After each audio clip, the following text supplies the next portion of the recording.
창세기 37장. 야곱은 자기 아버지가 몸부쳐 살던 땅, 곧 가나안 땅에서 살았다. 야곱의 역사는 이러하다. 17살 된 소년 요셉이 아버지의 첩들인 비라와 실바가 낳은 형들과 함께 양을 치는데 요셉은 형들의 허물을 아버지에게 일러 바치곤 하였다. 이스라엘은 늙음하게 요셉을 얻었으므로 다른 아들들보다 요셉을 더 사랑하여서 그에게 화려한 옷을 지어서 입혔다. 형들은 아버지가 그를 자기들보다 더 사랑하는 것을 보고서 요셉을 미워하며 그에게 말 한마디도 다정스럽게 하는 법이 없었다. 한 번은 요셉이 꿈을 꾸고서 그것을 형들에게 말한 일이 있는데 그 일이 있은 뒤로부터 형들은 그를 더욱더 미워하였다. 요셉이 형들에게 말하였다. 내가 꾼 꿈 이야기를 한번 들어보셔요. 우리가 밭에서 곡식단을 묶고 있었어요. 그런데 갑자기 내가 묶은 단이 우뚝 일어서고 형들의 단이 나의 단을 둘러서서 절을 하였어요. 형들이 그에게 말하였다. 네가 우리의 왕이라도 될성 싶으냐? 정말로 네가 우리를 다스릴 참이냐? 형들은 그의 꿈과 그가 한 말 때문에 그를 더욱더 미워하였다. 얼마 뒤에 그는 또 다른 꿈을 꾸었고 그것을 형들에게 말하였다. 들어보셔요. 또 꿈을 꾸었어요. 이번에는 해와 달과 별 11개가 나에게 절을 했어요. 그가 아버지와 형들에게 이렇게 말할 때에 그의 아버지가 그를 꾸짖었다. 네가 꾼 그 꿈이 무엇이냐? 그래, 나하고 너희 어머니하고 너희의 형들이 함께 너에게로 가서 땅에 엎드려서 너에게 절을 할 것이란 말이냐? 그의 형들은 그를 시기하였지만 아버지는 그의 말을 마음에 두었다. 그의 형들은 아버지의 양떼를 치려고 세겜 근처로 갔다. 이스라엘이 요셉에게 말하였다. 네가 알고 있듯이 너의 형들이 세겜 근처에서 양을 치지 않느냐? 내가 너를 너의 형들에게 좀 보내야겠다. 요셉이 대답하였다. 다녀오겠습니다. 이스라엘이 요셉에게 말하였다. 너의 형들이 잘 있는지 양들도 잘 있는지를 가서 살펴보고 나에게 와서 소식을 전해다오. 그의 아버지는 헤브론 골짜기에서 그를 떠나보냈다. 요셉이 세겜에 도착하였다. 어떤 사람이 보니 요셉이 들에서 헤매고 있었다. 그가 요셉에게 물었다. 누구를 찾느냐? 요셉이 대답하였다. 형들을 찾고 있습니다. 우리 형들이 어디에서 양을 치고 있는지 나에게 일러주시겠습니까? 그 사람이 대답하였다. 너의 형들은 여기에서 떠났다. 도단으로 가자고 하는 말을 내가 들었다. 그래서 요셉은 형들을 뒤따라가서 도단 근처에서 형들이 있는 곳을 알아냈다. 그런데 그의 형들은 멀리서 그를 알아보고서 그를 죽여버리려고 그가 그들에게 가까이 오기 전에 음모를 꾸몄다. 그들은 서로 마주보면서 말하였다. 야, 저기 꿈꾸는 녀석이 온다. 자, 저 녀석을 죽여서 아무 구덩이에나 던져놓고 사나운 들짐승이 잡아먹었다고 하자. 그리고 그 녀석의 꿈이 어떻게 되나 보자. 르우벤이 이 말을 듣고서 그들의 손에서 요셉을 건져내려고 그들에게 이렇게 말하였다. 목숨만은 해치지 말자. 피는 흘리지 말자. 여기 들판에 있는 구덩이에 그 아이를 던져넣기만 하고 그 아이에게 손을 대지는 말자. 르우벤은 요셉을 그들에게서 건져내서 아버지에게 되돌려 보낼 생각으로 이렇게 말한 것이다. 요셉이 형들에게 오자 그들은 그의 옷, 곧 그가 입은 화려한 옷을 벗기고 그를 들어서 구덩이에 던졌다. 그 구덩이는 비어 있었고 그 안에는 물이 없었다. 그들이 앉아서 밥을 먹고 있는데 고개를 들고 보니 마침 이스마엘 상인 한 떼가 길라앗으로부터 오는 것이 눈에 띄었다. 낙타에다 향품과 유향과 모략을 싣고 이집트로 내려가는 길이었다. 유다가 형들에게 말하였다. 우리가 동생을 죽이고 그 아이의 피를 덮는다고 해서 우리가 얻는 것이 무엇이냐? 자, 우리는 그 아이에게 손을 대지는 말고 차라리 그 아이를 이스마엘 사람들에게 팔아넘기자. 아무래도 그 아이는 우리의 형제요, 우리의 피부치이다. 형제들은 유다의 말을 따르기로 하였다. 그래서 미디안 상인들이 지나갈 때에 형제들이 요셉을 구덩이에서 꺼내어 이스마엘 사람들에게 은 20냥에 팔았다. 그들은 그를 이집트로 데리고 갔다. 르우벤이 구덩이로 들어와 보니 요셉이 거기에 없었다. 그는 슬픈 나머지 옷을 찢고서 형제들에게 돌아와서 말하였다. 그 아이가 없어졌다. 나는 이제 어디로 가야 한단 말이냐? 그들은 순념수 한 마리를 죽이고 요셉의 옷을 가지고 가서 거기에 피를 묻혔다. 그들은 피 묻은 그 화려한 옷을 아버지에게로 가지고 가서 말하였다. 우리가 이 옷을 주었습니다. 이것이 아버지의 아들의 옷인지 잘 살펴보시기 바랍니다. 그가 그 옷을 알아보고서 부르짖었다. 내 아들의 옷이다. 사나운 들 짐승이 그 아이를 잡아먹었구나. 요셉은 찢겨서 죽은 것이 틀림없다. 야곱은 슬픈 나머지 옷을 찢고 베옷을 걸치고 아들을 생각하면서 여러 날을 울었다. 그의 아들 딸들이 모두 나서서 그를 위로하였지만 그는 위로받기를 바다 하면서 탄식하였다. 아니다. 내가 울면서 나의 아들이 있는 수올로 내려가겠다. 아버지는 잃은 자식을 생각하면서 울었다. 그리고 미디안 사람들은 이집트에서 요셉을 보디발이라는 사람에게 팔았다. 그는 바로의 신하로서 경호대장으로 있는 사람이었다.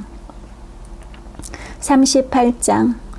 그 무렵에 유다는 형제들에게서 떨어져 나가 히라라고 하는 아둘람 사람이 사는 곳으로 가서 그와 함께 살았다. 유다는 거기에서 가나안 사람 수아라고 하는 사람의 딸을 만나서 결혼하고 아내와 동침하였다. 그가 임신하여 아들을 낳으니 유다가 그 아들 이름을 에르라고 하였다. 그가 또 임신하여 아들을 낳았다.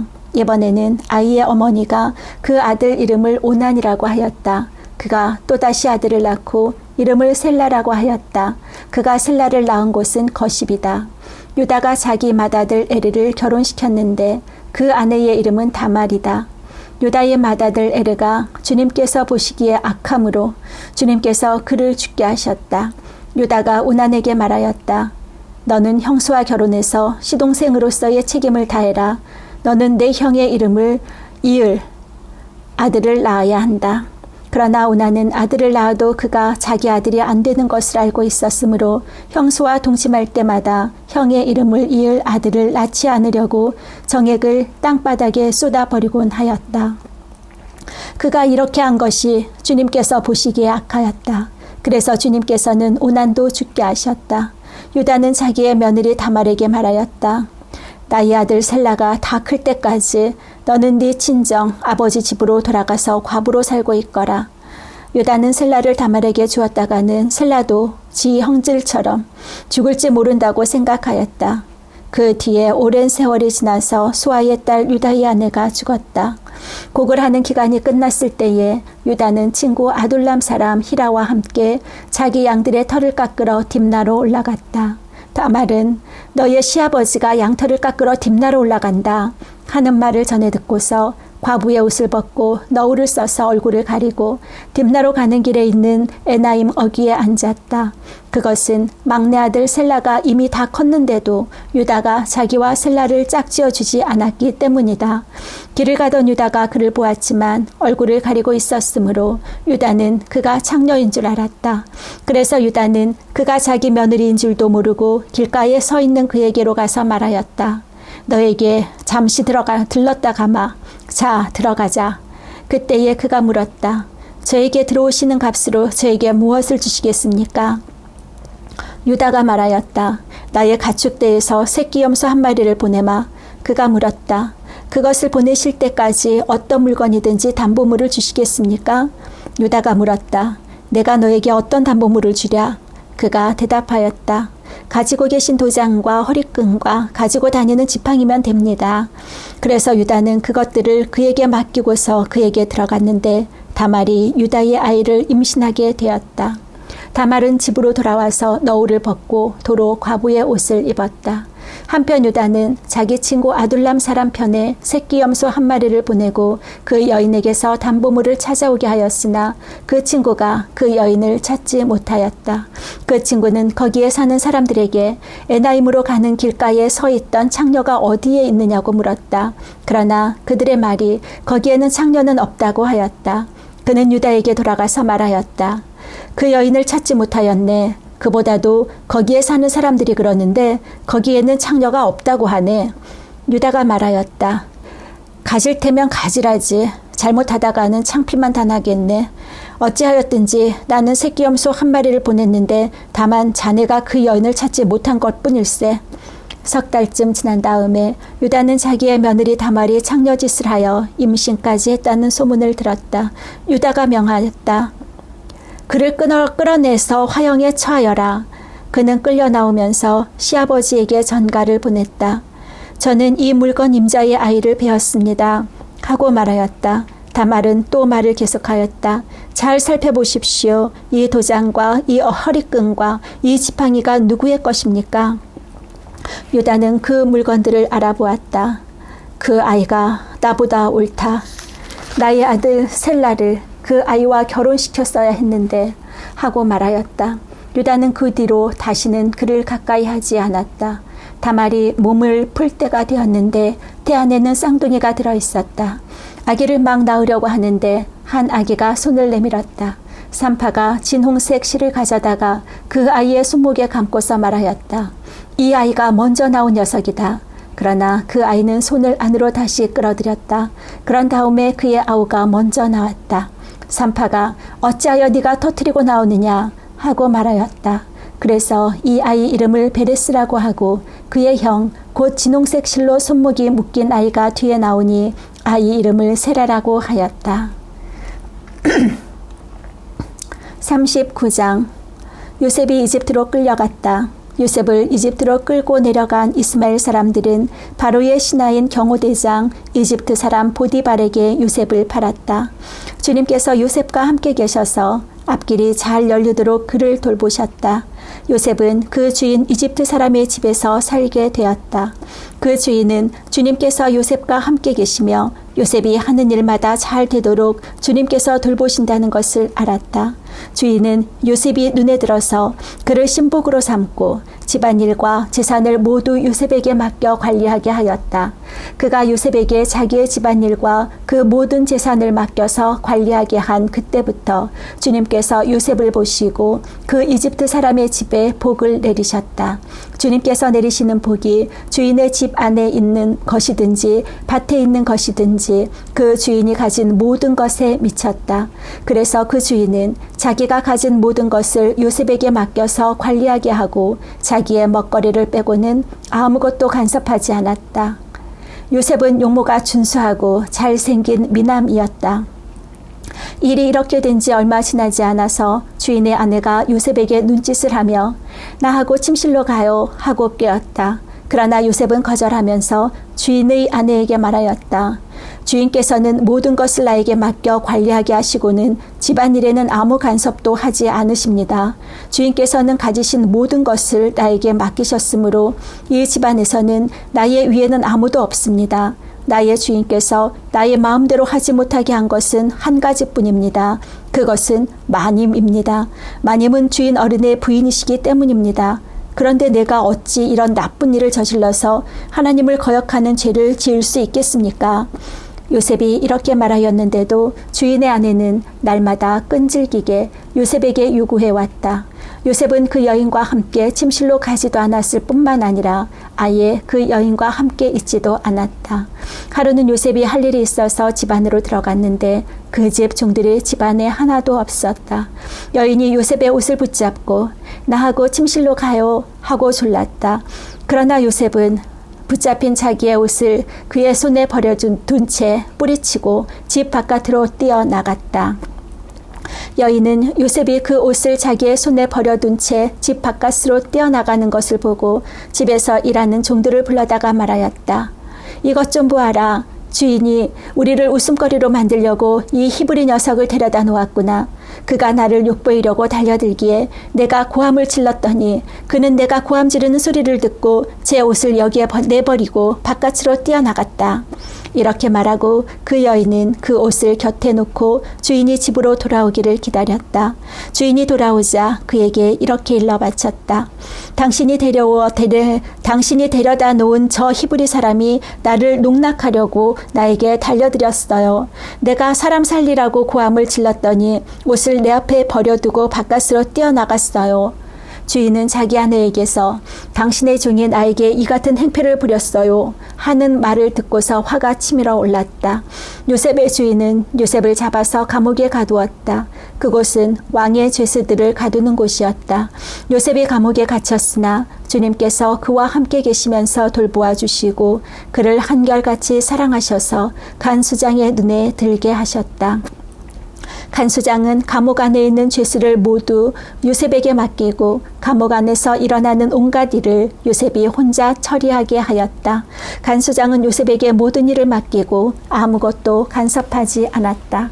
그렇게 된 것은 주님께서 요셉과 함께 계시기 때문이다. 주님께서 요셉을 돌보셔서 그가 하는 일은 무엇이나 다 잘되게 해주셨기 때문이다. 40장.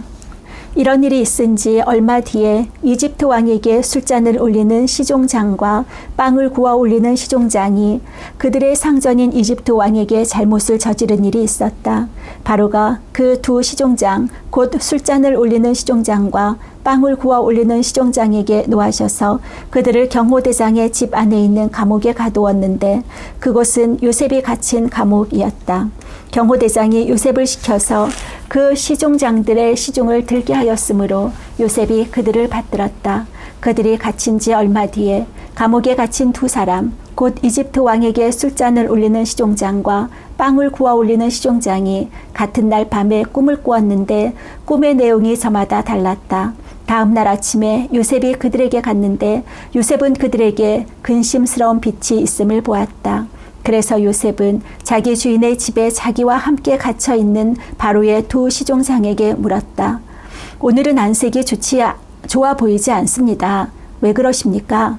그들이 그에게 대답하였다.